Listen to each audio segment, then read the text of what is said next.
Today at the gym, a gym buddy that I actually met yesterday, I was talking to, and he's like, "Dude, what the fuck is wrong with you? You are always happy. You're smiling from you're smiling from cheek to cheek.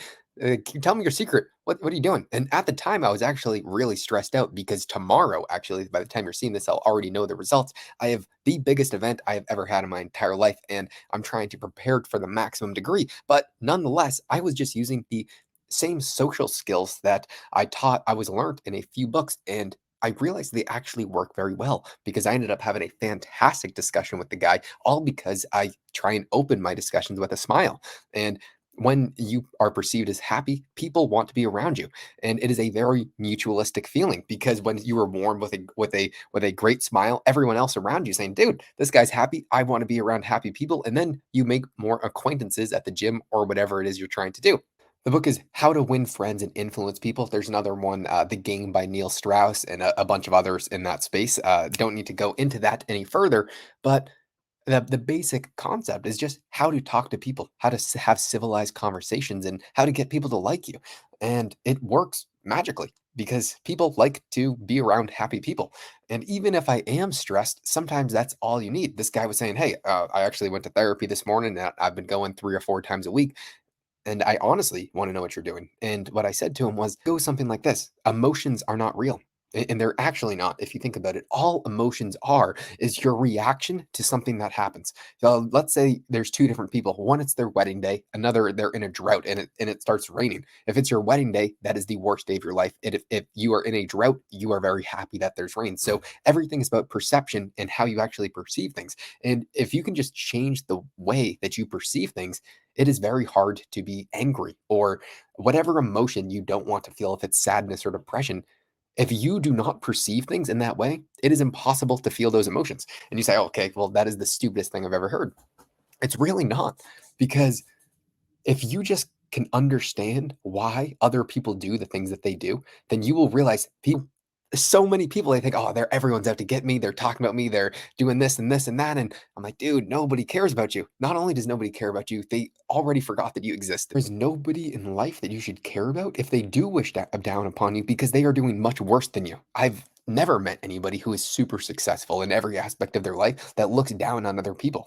The only people who do that are people who have nothing going on with them because they would rather take you down with them, and just don't pay any attention to it because it doesn't actually matter. So if you just realize, "Oh, wow, I actually kind of feel bad for this person. I mean, what has their life come to where they are hating on you or they are doing this and that?" I mean, they have really had to have a poor circumstance in life. And I'm sure if they explained their reasoning for doing so, you would understand because maybe something really bad just happened. And I'm not saying I've mastered my emotions or anything, because I haven't. I am more so just realized that nothing really matters in the grand scheme of things. So your emotions in the short term don't really matter. And I'm not necessarily happy all the time. In fact, I'm not. Most of the time, I'm not happy. I just live in a state of very little emotion. And I can say that easily because I'm a man. I know women on the other side of the screen are going to be screaming at me saying, "You don't have my hormones. There's not that you wouldn't last a day in my shoes." Dude, I don't care. I'm the way that I'm living, it doesn't matter because I perceive very little things as detrimental to my emotional health. And if I don't let it affect me, then it's not going to. So what does affect me? If you're going to have a quick little therapy session with yourself, fuck Josh, what does? I guess I am scared of different social pressures. I do very good talking to people one on one, but if it is a group setting, let's say 4 or 5 people, and you're supposed to have a discussion talking to the 5 people, that is a very difficult discussion for me to have. Even if I have these great thoughts that I would be able to spew in a one-on-one conversation, when if there's 4 or 5 people, that's when I perform very badly, and my social anxiety goes up. I actually do have a lot of social anxiety in groups of people, so I don't even know how to work on that. Maybe just putting myself in those positions, but I don't like it. So then I stay away from it and then I'm happy. So do what you love, I guess. What else? Dude, I'm terribly petrified of failure. Not, I would, I am. I would say I don't care if I fail, but I do. And I try and tell myself it doesn't matter. But short term, it would hurt. Long term, it might actually be good for me because I'd probably just say, "Dude, it." Just focus 100% on this so you never feel like that type of failure again. Uh, oh, what else? I know that there's many other things, or not achieving what I think I should or what I want to achieve. That is not living up to the potential and expectations that I've set for myself. If you are a man watching this, I guarantee you have thought these thoughts that you can do absolutely anything in the world.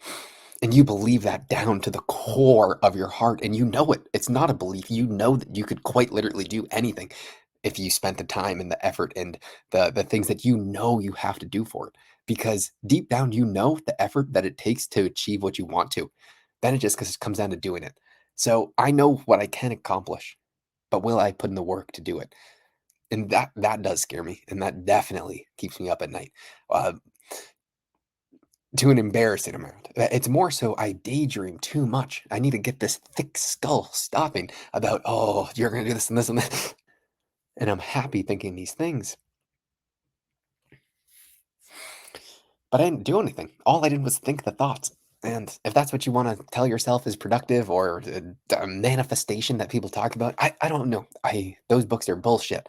I just think about it way too much as an obsession where I really need to cut that shit out. I just need to cut that shit out and actually work harder. And that's what really gets you the results that I want so bad.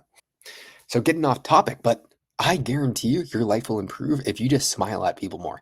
I don't know why, but it is the easiest thing to do. And if you just show your pearly whites and look someone in the eyes and smile, they are going to feel much more comfortable. They will, you'll have much better conversations, and you will literally learn something from every single person that you meet. Because I meet so many people who want to do the talking all the time. Just talk to yourself like I'm doing right now and let other people talk because you can't learn with your mouth open. I guess you can because you're practicing your communication skills and coming to thoughts that you probably didn't already have. But I guess I contradict myself there. So don't listen to anything I say because I'm spitballing here. I did come up with a phenomenal idea today that I'm going to talk about with my clients and see if we can progress with it. I know they're going to say yes, but nobody knows what I'm saying, and everyone's already clicked off the video. If there's someone on the end of the line, I took this is the most coffee I've ever had today. So if it seems like I'm skipping beats when I'm talking, it's because I am. I am apologizing to you specifically. Goodbye, day 14, whatever the hell day it is. Goodbye.